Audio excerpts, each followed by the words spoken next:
India Day 16 November do National Press Day nishna mane aro itudin de democracy laga fourth pillar media ge taikan laga contribution ge appreciate aro respect kurigna commemorate kore din ge observe kurigna Dimapur Press Club rabi DC Court Dimapur de actor program media in the era of artificial intelligence laga team pitor dilisha event de Sashuapang IRS Additional Commissioner Dimapur special guest nishna Grace Kredishe detail sabo.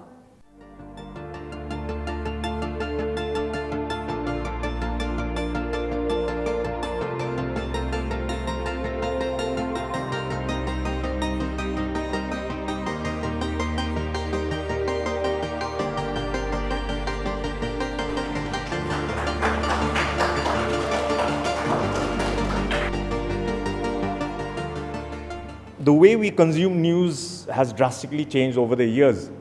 For me personally, I think social media has really changed the way I consume my news, to the extent that when I read the papers the next day, many of the things I have already seen on an hourly basis the previous day, right? And I have been a user of Twitter, or X as you call it, for many years. And if I compare across social media platforms, I think there's nothing like Twitter. Like one example I'll tell you, anytime there's an earthquake, okay, in India, you just check Twitter, earthquake. Somebody or the other would have tweeted about it, earthquake, Delhi, or somebody would have posted a picture if there has been some sort of casualty, right? So I think Facebook, YouTube or Instagram, they don't compare when it comes to Twitter. So for me, that has been an area where I think it has really changed the way I consume. So to some extent, things that have changed with AI coming in, I have also seen for myself. I mean, for all of us, I think algorithms basically determine the way we interact with news also, for that matter. What Google search shows for us, depending on our past history of how we've engaged with Google, right? So when it comes to, I think, AI, it presents a double-edged sword. Obviously, it comes with advantages. You know, for today, I could have easily asked Google Bard or ChatGPT to give me a speech on this, and perhaps it would have given me a speech much better than what I would have done for myself, right? So, in some sense, I think even for media, some of the regular kind of work, data analysis, this kind of thing can be done through AI. But at the same time, I think the dangers that come along with it are big, and these are things which we need to be aware of, and it's not something we can shy away from. In the sense, the previous era where choices were limited, you know, let's say the way we listen to music, we would listen to that cassette till the reel, you know, accidentally got spun into our machine, or perhaps the way we watch movies even, watching the Hindi feature film on Doordarshan to be interrupted by Chitrahar on Sundays, you know, all that is gone. You have OTT platforms, you have Netflix, you have this, that. It's all about choice. So even AI brings for us choices. So it's better that we get used to it.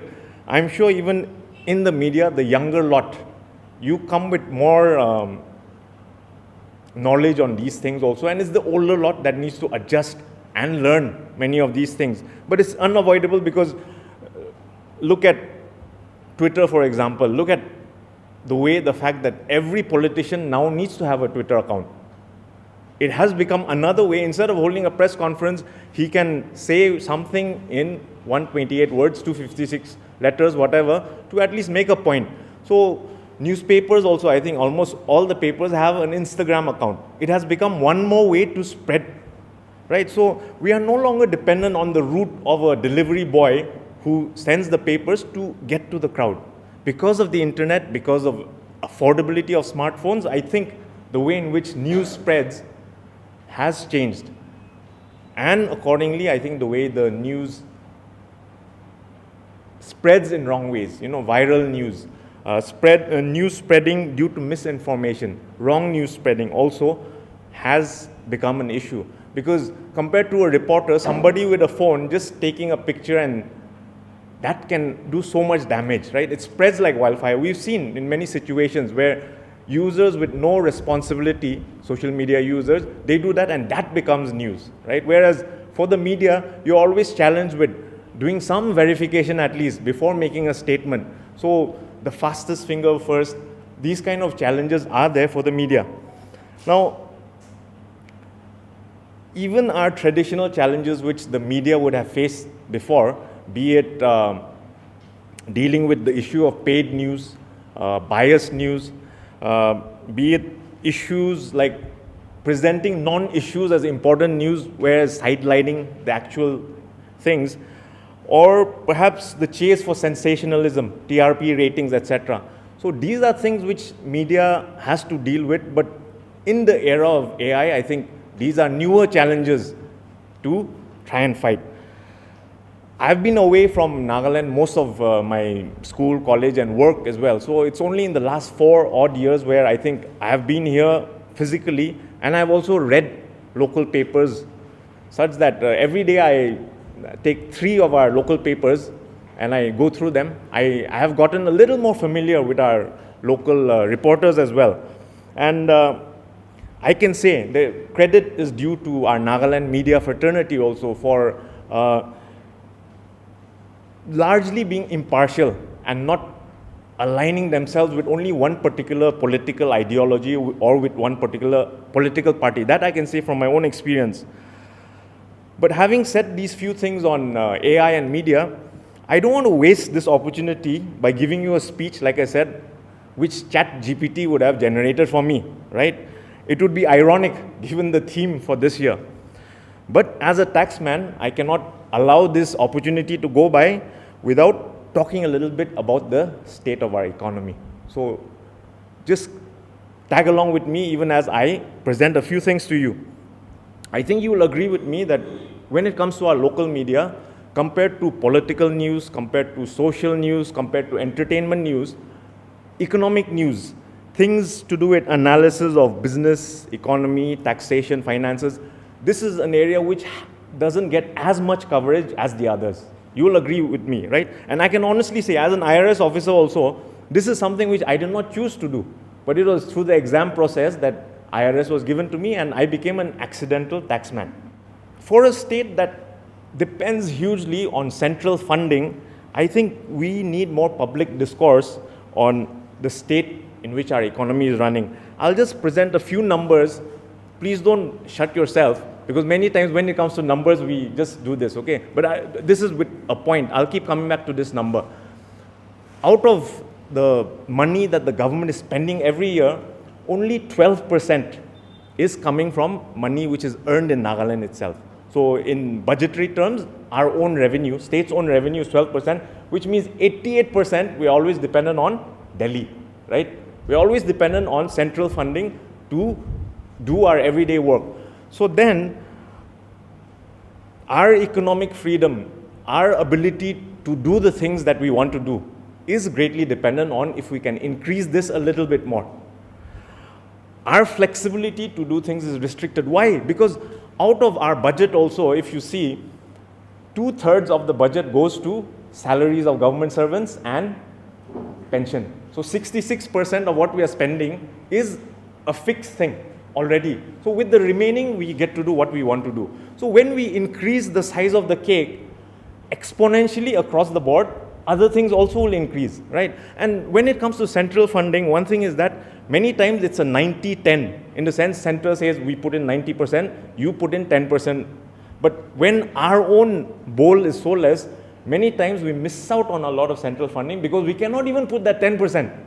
Even this bowl is divided into 2 parts, our state revenue. I'm not going to use technical terms, but basically the 12% that we are gathering comes from 2 sources. One is coming through taxation, the other one through non-tax revenue, you call it, okay? So when you talk about tax revenue, it's mostly coming from GST. There's another tax, state excise, which we could have earned had NLTP not been there, right? For other states, this is a big amount that is earned. For us, mostly it is coming through GST. On the other hand, the non-tax revenue, there are many ways in which other states earn it, lotteries, collection through power department, water supply, these kind of things. So for Nagaland, despite the weaknesses that are there in the power department as far as collection of revenue, so far, that is one area where we're getting, for the non-tax revenue, the most part, right? So this 12% mostly, by and large, I would say is coming from GST. Now that you have an idea where all this is coming from, let us look at what are the ways in which we also can help to increase this kind of revenue. Why I'm sharing it with the media is because I think we have a role in shaping public opinion and helping to make informed decisions even in this area. The Honorable Chief Minister in his budget speech this year earlier had mentioned some of the ways in which our state government is thinking of to increase this part, increase this 12%. So he has mentioned one, the state will examine possibility of loosening NLTP to the fact that sale of liquor to foreign nationals. I'm just talking about what the government has stated. Two, introduction of sale of lotteries. Okay. Previously, what Nagaland Lotteries has been doing is, it is outsourced to distributors who sell Nagaland Lotteries in other states. But for the first time we are starting it, I think you would have seen, there are now many lotteries. So this is another way in which the government is trying to increase our own revenue. Thirdly, it has mentioned it will start oil exploration. Very contentious issue after negotiations with Assam and the central government, right? So when we start discussing issues that affect our development, issues in which this kind of revenue can also be increased, many times it is seen that the issues are actually something which we ourselves, we Nagas ourselves, need to get around, rather than for the central government or for an outsider or for Delhi to solve for us many times. For outside money to come in and invest in our land, the government needs to provide land to the investor for him to come and set up his factory, etc., and do that. So Meghalaya has done that. From Jorabat, as you enter in, there's that area called Birnihut. As you enter, this is the foothill area. So government declares that area as a special industrial zone. Outside money comes in. So in a sense, they don't go up into the hilly tribal areas, right? Sikkim has also done it. The areas around Teesta, as you enter Sikkim, big pharmaceutical companies have come and set up shops. So they are not going inside, but in the foothill areas. So when we talk about possibilities of Nagaland doing that, many times the issue gets stuck with our land issues, right? Many times the constitutional protections given to us, 371A, is to protect our religious, social and customary practices. But we should not be guilty of getting into a position where we are constantly saying, leave us alone, but keep sending us your money. We cannot be saying we want to be comfortable in our ways, but India should keep feeding us. Because if we do this, then it amounts to constantly wanting development without responsibility on our part as well. I have thought a lot before making such a contentious sounding statement, but I say this because I believe our local analysis should drive our economics. And I believe I'm speaking to a very well-informed, well-read crowd. Public opinion can be shaped on the need to become more independent economically as a state, which will allow us to be more flexible in the way we spend our funds. So be it health, education, agriculture, tourism, all the destinies are tied together. And to fully unlock our potential, perhaps we also need to make certain adjustments, even in our traditional systems, wherever it is required. We don't need to throw the baby out with the bathwater. We don't need to slice our nose while trying to save our face. But we may need to examine ourselves and perhaps shed old ways of thinking which are primarily coming from a place of suspicion, a place of distrust. With India going forward and wanting to be a global power, I think the question of what advantage Nagaland also brings to the table is often asked. And nobody wants to be a state that doesn't contribute or is pulling down the others, right? Nobody wants to be a non-performer. And when Nagaland does something, let's say in sports at the national level, we get that credit, we get that accolades. But it is very much possible for Nagaland to also develop in certain areas where we are better than other states also. So thank you to Dimapur Press Club for giving me this opportunity to share some of these thoughts. We are all stakeholders in this together. And may we all contribute in positive ways to enable our state to forge ahead by promoting open discussion of ideas, questioning people's ideas, government's policies, at the same time informing the people about our leaders' successes or failures, and above all, contributing in making well-informed decisions which will strengthen our society and take us forward. Thank you very much for your patient listening.